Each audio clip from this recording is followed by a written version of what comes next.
اور دوسری طرف وایا چین، پورا چین کو کراس کر کے آپ انڈو چائنا، سابق انڈو چائنا، اب اس کو انڈو چائنا نہیں کہتے بلکہ ساؤتھ ایسٹ ایشیا کہتے ہیں، جس میں لاؤس ہے، جس میں ویتنام ہے، جس میں کمبوڈیا ہے، اب اس کا نام کمپوچیا ہو گیا ہے، پھر برما ہے جس کا نام میانمار ہو گیا ہے، تھائی لینڈ ہے، اور پھر نیچے جا کر ملائیشیا ہے۔ یعنی ان سارے ملکوں سے ہم ریل کے لنک کے ذریعے جڑ جائیں گے، اگرچہ فار ایسٹ جانے کے لیے ریلوے کا بہت ہی لمبا سفر کرنا پڑے گا، لیکن ریلوے تو ریلوے ہوتی ہے، سڑکیں ریلوے کا مقابلہ نہیں کر سکتی۔ یہی وجہ ہے کہ جتنے بھی ترقی یافتہ ممالک ہیں وہ اپنی ریلوے پر زیادہ محنت کر رہے ہیں، بجائے کہ ہائی ویز پر بھی بہت زور لگ رہا ہے، لیکن ہائی ویز سے زیادہ ریلوے پر اس کو مینٹین کرنا، اس کو ترقی دینا۔ اور چین نے تو کمال کر دیا ہے، جتنی تیز رفتار ٹرینیں اس نے بنائی ہیں، اور اس کے لیے جو پٹریوں کا سسٹم ہے اس میں اس نے کوئی ایسی کمی بیشی کی ہے کہ وہ بہت سیف ہو گئی ہیں۔ تو سی پیک اور یہ ریلوے لائن، یہ جو منصوبہ منظور ہوا ہے، تو ماضی میں جو کچھ ہوتا رہا 4 سال تک سی پیک کو جو مفلوج کیا گیا، پاکستانی فوج کے اندر بہت سارے لوگوں کو اس کے نقصانات کا علم نہیں تھا، یا اگر علم تھا تو وہ کچھ کر نہیں سکتے تھے، کیونکہ اوپر باجوہ صاحب بیٹھے تھے، فیض صاحب بیٹھے تھے، جنہوں نے سی پیک پر قدم رکھ دیا تھا، اس کی پاؤں رکھ دیا تھا، اس کو روک دیا تھا۔ کوئی اگر کسی کو پتہ تھا تب بھی وہ کچھ نہیں کر سکتا تھا۔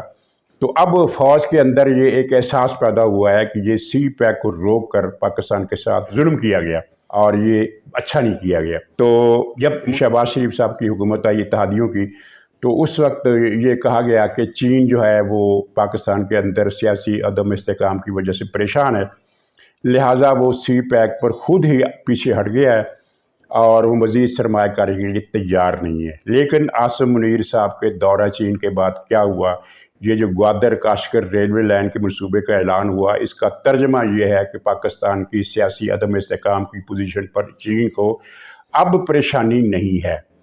اب عاصم منیر صاحب نے وہاں جو کچھ یقین دہانیاں کرائیں یا جو کچھ بریفنگ دی، چین کے لوگوں نے اس پر اعتبار کیا۔ اب پی ٹی آئی کا سوشل میڈیا یہ سرگرم ہو گیا ہے کہ ان کی انگریزی جو ہے وہ اکیڈمک قسم کے جو ٹیکسٹ بک بورڈ کی فکرے ہوتے ہیں، اس طرح کی انگریزی بولی۔ تو بھائی میں کہتا ہوں انگریزی انہوں نے غلط بولی، صحیح بھی نہیں بولی، بالکل گرامر بھی غلط تھی، ان کو انگریزی آتی نہیں، ان کو اردو بھی نہیں آتی، یہ مان لے ہم کہ عاصم منیر صاحب کو کچھ بھی نہیں آتا، لیکن جس کام کے لیے وہ گئے تھے وہ کام ہو گیا۔ اب اس کو اس کی تکلیف جو ہے وہ بڑی ہوئی ہے۔ عمران خان کو اس کی بہت تکلیف ہے۔ عمران خان کی بدقسمتی یہ ہے کہ وہ پاکستان کی معاشی تباہی کے جو خواب دیکھتا رہا ہے اور لوگوں کو ڈراوے دیتا رہا ہے، وہ ہر قدم پر اس کو مایوسی ہوئی ہے۔ مثلا پی ٹی آئی کی ایک بہت بڑی امید تھی کہ گندم کا بحران پیدا ہوگا اور بیڑا غرق ہو جائے گا، پھر سری لنکا بنے گا، تو وہ آپ نے خبر دیکھ لی کہ تمام تر نامساعد حالات اور گزشتہ سال کے سیلاب کے باوجود اس سال گندم کی پیداوار جو ہے سرپلس پیدا ہوئی ہے، بہت زیادہ پیدا ہوئی ہے۔ یہ بھی ان کے لیے پریشانی کا باعث ہے۔ اور سی پیک اور گوادر ریلوے لائن جو ہے گوادر کاشغر، اس کی وجہ سے باقاعدہ پی ٹی آئی کے اندر ایک وہ پنجابی میں کہتے ہیں پھوڑی بچھی ہونا، تو پھوڑی بچھی ہوئی ہے، بہت صدمے میں ہیں، بہت ہی صدمے میں ہیں۔ اور کل عمران خان نے پھر وہ تقریر کی، بکواس قسم کی تقریر کہ پاکستان سری لنکا بن جائے گا۔ ارے بھائی نکلو، سری لنکا کی صورتحال کا تمہیں پتہ ہی نہیں ہے کہ سری لنکا میں ہوا کیا تھا۔ سری لنکا میں کوئی الیکشن کا مسئلہ نہیں تھا۔ یہ دیکھیے دلیل دیتا ہے کہ اگر الیکشن نہ کرائے گئے تو پاکستان سری لنکا بن جائے گا۔ سری لنکا الیکشن کی وجہ سے، سری لنکا کے حالات جو وہاں ایک خانہ جنگی کی صورتحال پیدا ہوئی تھی، وہ الیکشن سے اس کا کوئی تعلق تھا، نہ ہی سیاسی پارٹیوں کی محاذرائی سے اس کا کوئی تعلق تھا۔ اس کی وجہ ایک فوری ہونے والا بڑا واقعہ تھا کہ ملک میں تیل ختم ہو گیا تھا، اور وہ مالیاتی کمزوری کی وجہ سے وہ تیل کی پیمنٹ نہیں کر سکے، تو وہاں تیل ملنا بند ہو گیا، لوگوں کی موٹر سائیکلیں بند ہو گئیں، کاریں بند ہو گئیں، بسیں بند ہو گئیں، ویگنیں بند ہو گئیں۔ تو اس پر پھر لوگ وہ نکل آئے میدان میں، اور انہوں نے وہ جو بھی کیا صدارتی محل کے اندر گھس گئے، اس کو آگ بھی لگا دی۔ لیکن کیا وہاں باغیوں کی حکومت قائم ہو گئی؟ نہیں، باغیوں کی حکومت قائم نہیں ہوئی۔ وہی پہلے کی طرح کا نظام ہے، وہی سیاسی جماعتیں حکومت کر رہی ہیں، کوئی مارشل لا نہیں لگا، اور انہوں نے حالات پر قابو بھی پا لیا۔ لیکن بنیادی نقطہ یہ ہے کہ سری لنکا میں جو فسادات ہوئے تھے اس کا کوئی تعلق الیکشن یا سیاسی جماعتوں کی محاذرائی سے نہیں تھا۔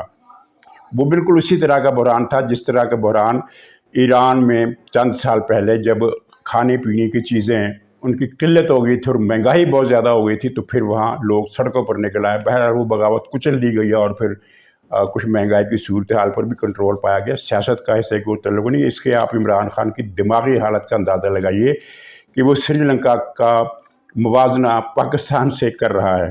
دوسری بات عمران خان کی دماغی خرابی کی، اس نے کل کہا کہ سپریم کورٹ کے جج خدا کے لیے متحد ہو جائے اور آئین کے مطابق فیصلے کریں۔ اب یہ سپریم کورٹ کے متحد ہونے کی بات عمران خان کیوں کر رہا ہے؟ یہ اس کا صاف مطلب یہ ہے کہ سپریم کورٹ میں جو ڈویژن ہوئی تھی اور عمران خان بڑا خوش تھا کہ یہ 8 جج جو ہیں یہ میرا بیڑا پار کر دیں گے، ان سے اب اس کی امید ختم ہو گئی۔ تو اب یہ کیا کہنا چاہتا ہے کہ سپریم کورٹ کے جج متحد ہو کر مجھے پھر سے حکومت میں لائیں؟ ظاہر ہے ایسا نہیں ہوگا۔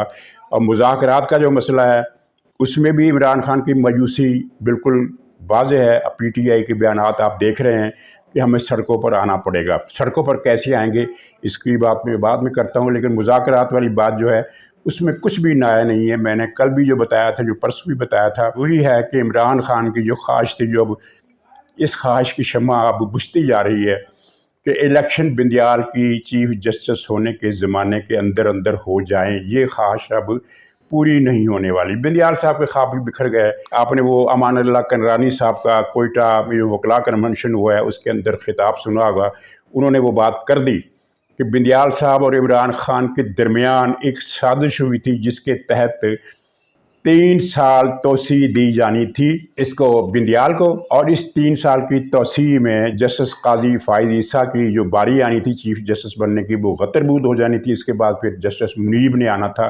آج میں آپ کو انکشاف کر رہا ہوں، آج ایک ٹمک تو یہاں کیوں لے رہے؟ عمران خان کے لیے کوئی نہیں کر رہا ہے، یہ میڈیا سنے، نئی بات بتا رہا ہوں۔ سازش یہ تھی اور ہے ابھی تک کہ جناب عمران خان کو 2/3 میجارٹی دلاؤ۔ وہ جو گماشتوں کی بات کر رہے بھون صاحب، پیچھے سے ابھی تک خطرات موجود ہیں، وہ یہ ہیں کہ جناب آپ نے ہم کو 3 سال سارے ججوں کو نہیں دیا، کم سے کم اسی طرح ٹینیور پوسٹ ہمیں دے دے، چیف جسٹس کو ٹینیور پوسٹ ڈکلیئر کر دے جو 3 سال کے لیے ہو۔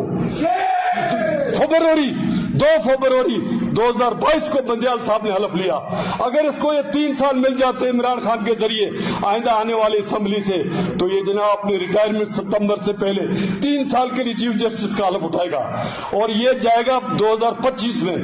جب یہ بندیال صاحب 2025 تک رہے گا، قاضی صاحب ستمبر 2024 میں ریٹائر ہو جائے گا۔ جو پیچھے بیٹھنے والے ان کو بھی قاضی صاحب اچھا نہیں لگتا ہے، بندیال بھی رہے گا، اور اس کے بعد قاضی کے جانے کے بعد اعجاز الحسن 3 سال کے لیے بنے گا، اور اعجاز الحسن کے دوران جناب منصور شاہ صاحب ریٹائر ہو جائے گا، منیب اختر بنے گا۔ یہ ڈرامہ ہے، اس ڈرامے کے خلاف آپ نے اٹھنا ہے۔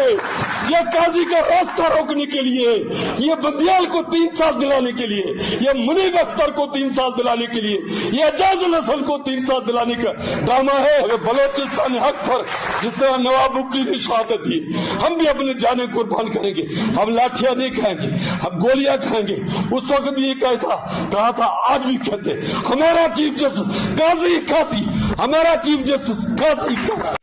تو یہ آپ دیکھ لیں کہ یہ 3 رکنی بنچ ہے نا، اس کی پھرتیوں کی ایک وجہ یہ بھی تھی، لیکن یہ پھرتیاں کام نہیں آئی، اور اس کا ایک دوسرا آپشن بھی تھا۔ دوسرا آپشن یہ تھا کہ اگر توسیع دینا مشکل ہو تو عمران خان کو ہم جتوا دیں گے، اور وہ جتوا کر جیتنے کے بعد بندیال صاحب کو پاکستان کا صدر مملکت بنا دے گا۔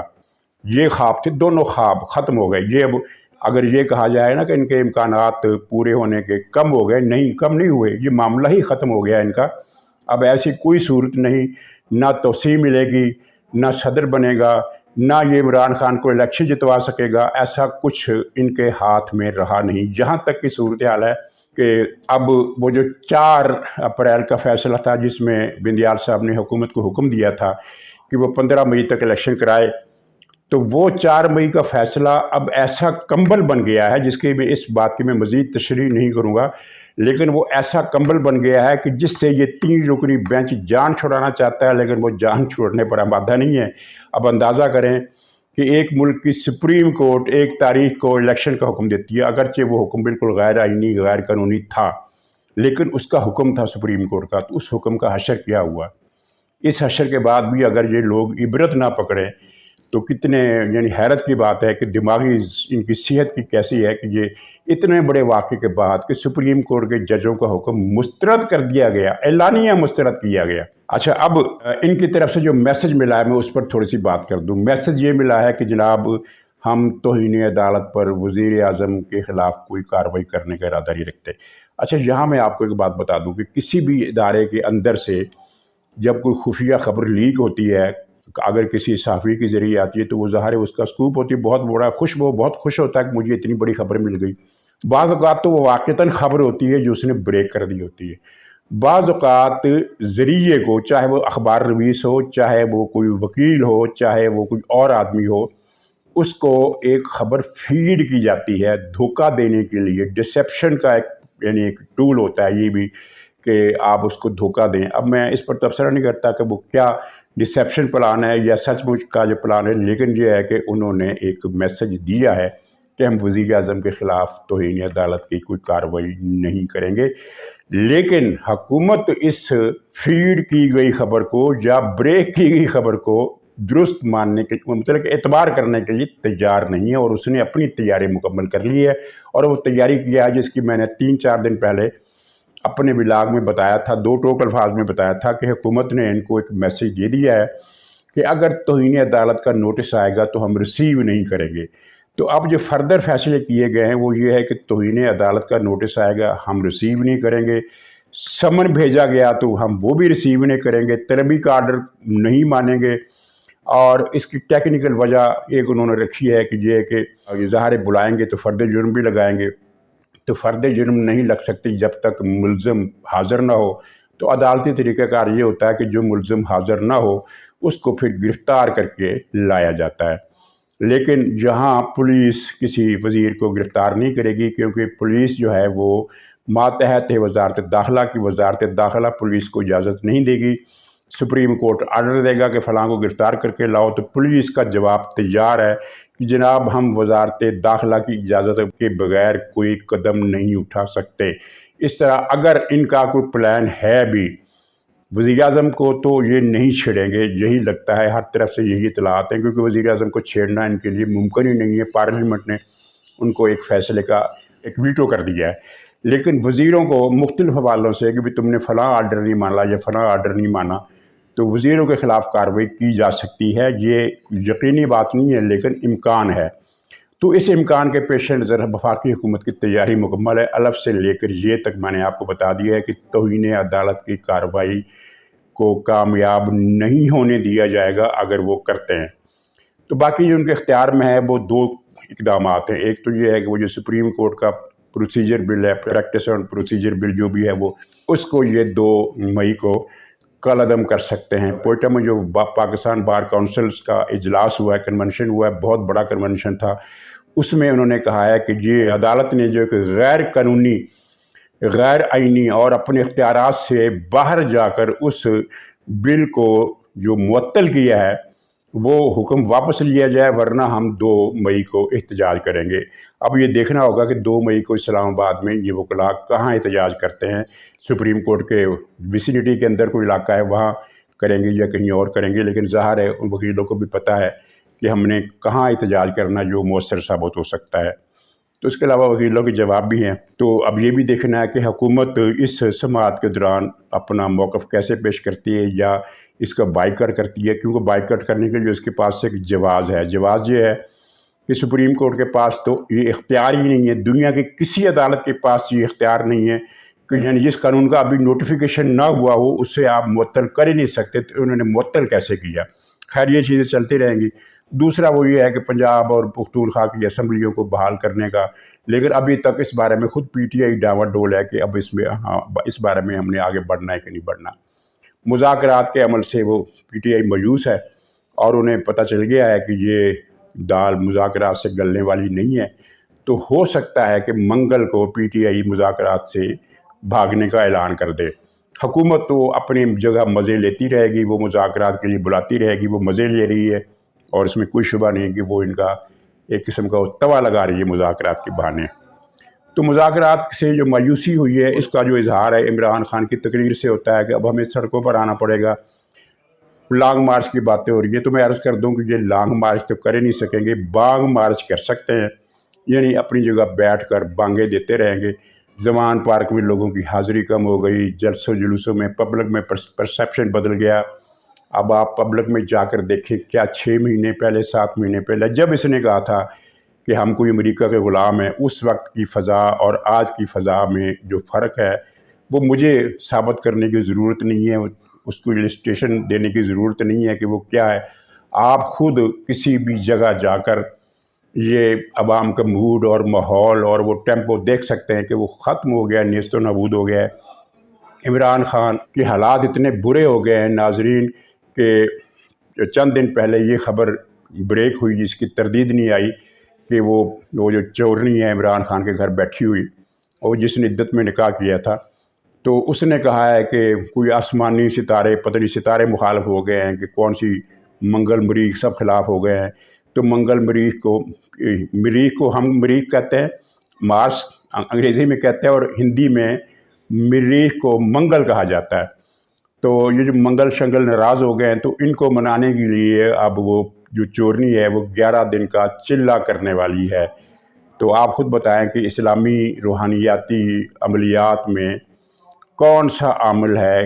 کوئی حدیث کی کتاب، کوئی کسی بڑے عامل کی کتاب، دیوبندیوں کے، بریلویوں کے، شیعوں کے، اہل حدیثوں کے کسی بھی عامل کی کتاب کا نام بتا دیں جس میں کوئی روحانی عملیات ایسی ہوں جس میں منگل کو راضی کیا جانا مقصد ہو، مریخ کو، زہرہ کو یا کسی بھی ستارے کو راضی کرنے کے لیے کوئی 11 دن کا چلہ تو 40 دن کو کہتے ہیں، لیکن محاورہ چل گیا ہے کہ اگر کوئی 10 دن کا بھی عمل کرتا ہے تو وہ بھی چلہ ہوتا ہے، 10 دن کا چلہ۔